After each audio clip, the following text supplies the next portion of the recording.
the judge already make a decision with respect to the Trump assets and properties? Tell us about that, because he has no right to take away one's life's earnings. Oh, I think we're seeing all legal excessive bounds being broken at this moment. The judge did do that before we even walked into court, and I want the American people to understand this judge already ordered that the Trump organization, all affiliated companies, even his trust, be dissolved. That was ordered before we walked into that courtroom, before an expert took the stand, before anybody took the stand, and before my clients could even take the stand and defend themselves. So he summarily ordered that. That is something that, breaking news, we will be appealing, and that'll be filed tomorrow. You're going to file the appeal tomorrow, and the appeal will go up to the State Court of Appeals. Yes, it'll go to the which Department of might Health. have more to do with the law than this Superior Court judge. Yeah. Maybe. I'm not going to. One can, no, I know. I don't want to get you into trouble. I don't want to send you to Rikers Island. I don't want to send my former boss Trump to Rikers Island. No, that's not happening. But, you know, there are some people who say this idea of seizing businesses and seizing assets and seizing real estate property is a very clear violation of the 14th Amendment. Right. Strong legal case there. Right. And look, you have business people that are watching your show. Your show's amazing. Let's just think about the precedent that this will set in the state of New York.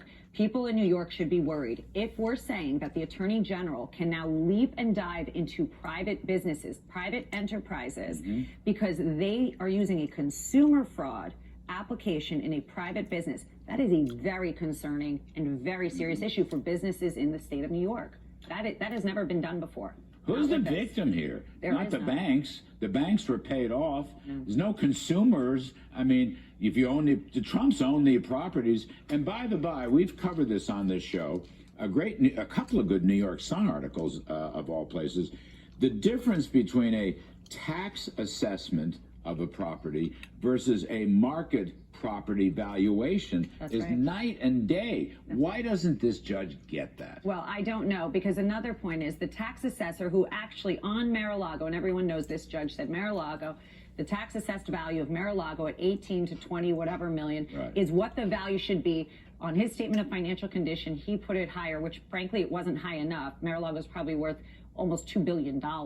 And we have this guy saying that this is the value that should be used. Now, that's what we're appealing tomorrow, of course, along with everything else in there.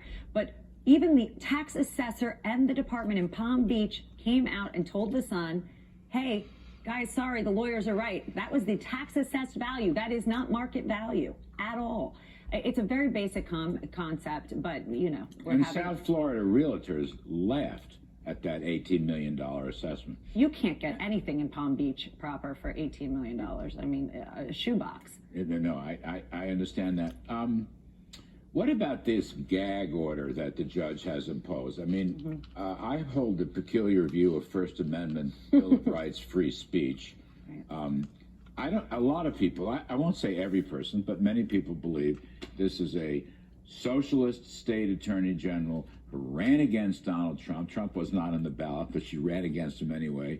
Before this was happened, this judge has made disparaging remarks against former President Trump. So now they want to gag the president. I don't want they going to gag you. I don't want to get you in trouble and send you to the pokey. I was also gagged. Too? So it wasn't per se for me, but I represent the president.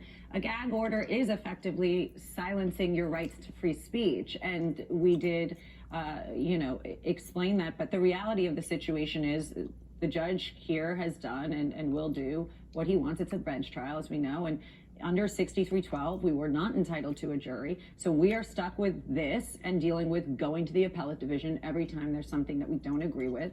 And, we're just going to have to continue to fight like we always do and keep going up the ladder. I mean, it's a very serious precedent. Nobody has done Jack Smith. We haven't seen this.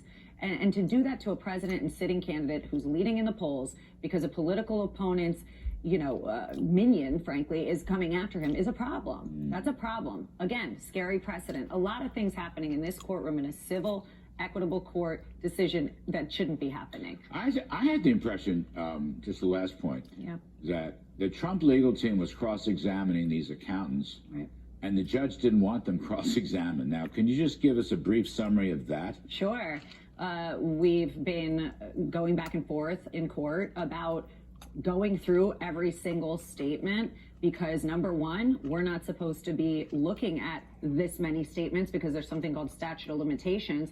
His position is, no, we can let it in and it'll go in, and we've objected as all the press has reported. And we're going to continue to do so. And then he said, no, you have to summarize it. Well, we can't. You know, you have to have your day in court. And this is the problem that we're seeing. They had 3 years, 3 years of investigation, thousands, millions of pages. I've been on this case for multiple years. And then we go to court and we're going to rush? I don't think so.